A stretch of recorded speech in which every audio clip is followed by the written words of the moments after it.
Então ninguém sabe como que eles chegaram a tanto conhecimento. A tanto conhecimento. Quais eram as técnicas, né?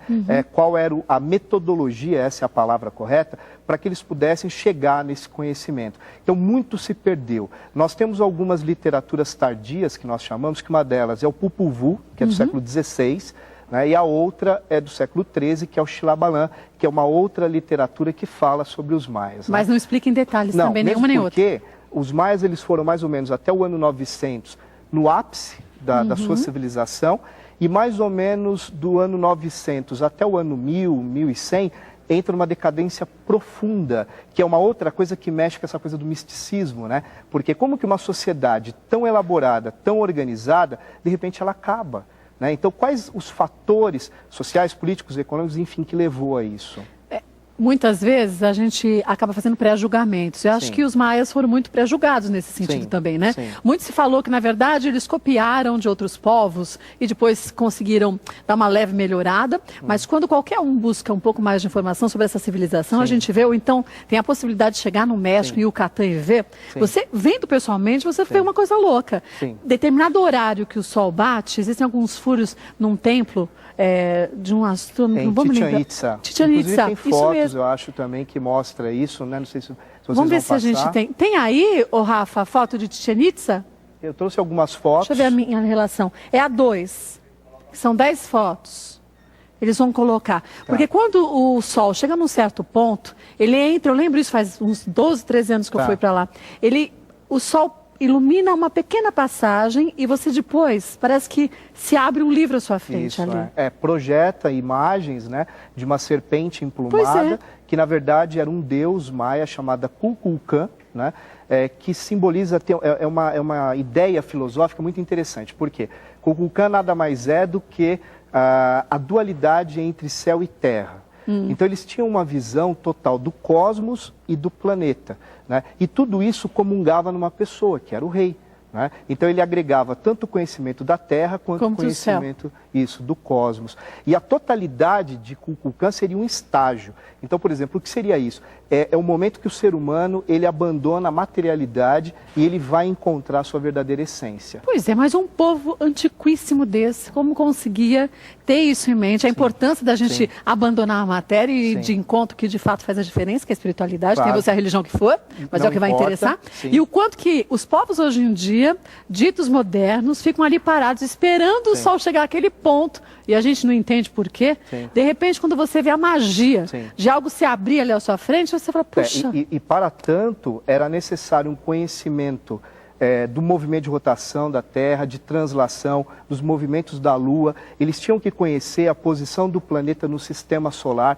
E eu estou dizendo um tempo onde a Europa estava vivendo a Idade Média, e o imaginário europeu desse momento é que a Terra era plana. Então, como que eles tinham uma visão dessa? Abismo, não é? Que ela era redonda e os planetas todos estavam redondos? Na verdade, eles já sabiam da inclinação da Terra no seu eixo imaginário, eles tinham já toda essa concepção formada dentro da sociedade. Hoje em dia não se pode mais subir na pirâmide de Chichén Itzá, mas na época que eu fui, podia. Era extremamente perigoso, porque era uma corrente que a gente tinha... E ela é íngreme. Extremamente íngreme. Você tem que descer sentada, porque se você desce em pé, você tomba. E quando você chega lá no topo dela, mas é uma imagem tão linda, sensacional. você tem vontade de sentar e falar, morro aqui, porque aqui que é o paraíso. E aí você passa a entender... Inclusive porque que, na verdade, eles eram politeístas, né? E por que eles viam Deus em todas as manifestações? Por conta da beleza natural. Quer dizer, você consegue, na verdade, sentir Deus em absolutamente tudo, né? E dali de cima você vê todas as ruínas. Quer dizer, você tem uma visão de todo o povo. Isso, de toda a cidade de Chichén Itzá. Acho que a gente tem as fotos agora para a gente mostrar. Quer ver? Olha lá. Aí é uma cidade chamada Bonampak. Esse é Bonampak, que é a primeira parte. Vamos ver a segunda foto.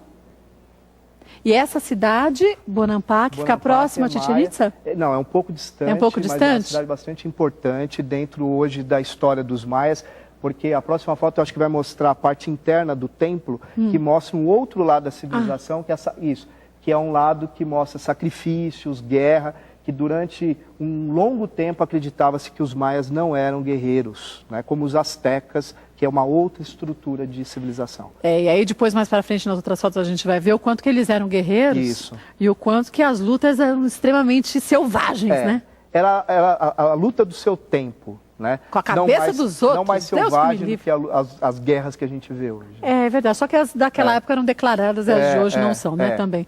Aqui, e todas as pinturas são originais. Essa pintura ela já foi restaurada, mas o que nós estamos vendo agora, na verdade, é como era realmente o interior do templo. Extremamente colorido também, né? Muito colorido, muita cor. A cor sempre representou muito dentro da estrutura como classe social, enfim, ela tinha um objetivo. E os maias acreditavam, em média, em quantos deuses? Eram muitos, né? Isso variava muito de tempo para tempo. Quando você tinha guerra, você tinha uma inclinação para os deuses ligados à guerra.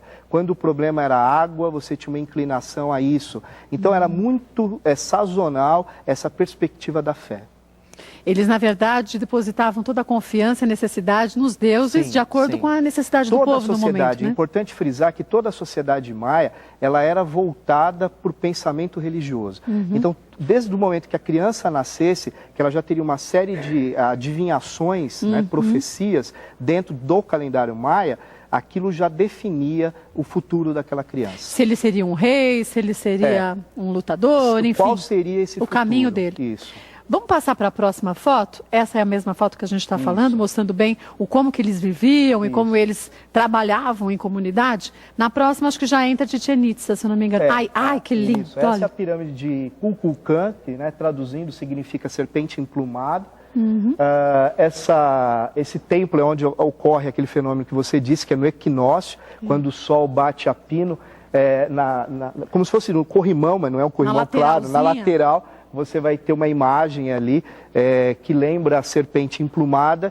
E essa pirâmide também é o calendário, né? Ela tem 91 degraus em cada ponto cardeal, norte, sul, leste e oeste, que dá os 364, mais a Acrópole 365, que é o nosso calendário terrestre, que é o que eles chamavam de Rabi.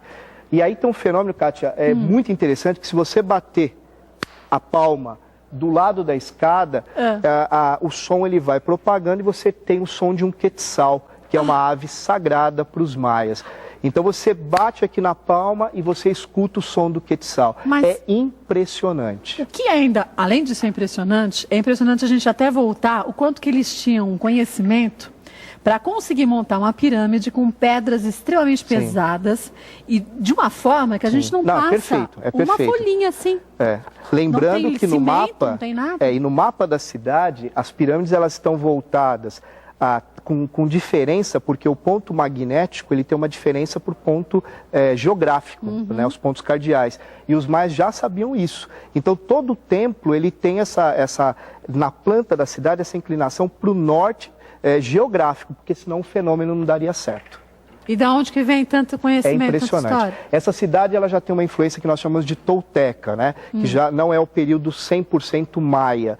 E aí você já tem uma fusão. Aquela foto agora, ela mostra Chichén Itzá ao fundo, né? E um deus, que é o deus Xecmal, que era usado em rituais de sacrifício. Bom, volto já, porque já nessa foto a gente vai ter muito a falar e você em casa vai ter muito a aprender, tenho certeza, assim como eu, mas vai também ter muitas perguntas. Então aproveite, o professor Marcelo está aqui hoje, pergunte o que quiser, mulheres@tvgazeta.com.br.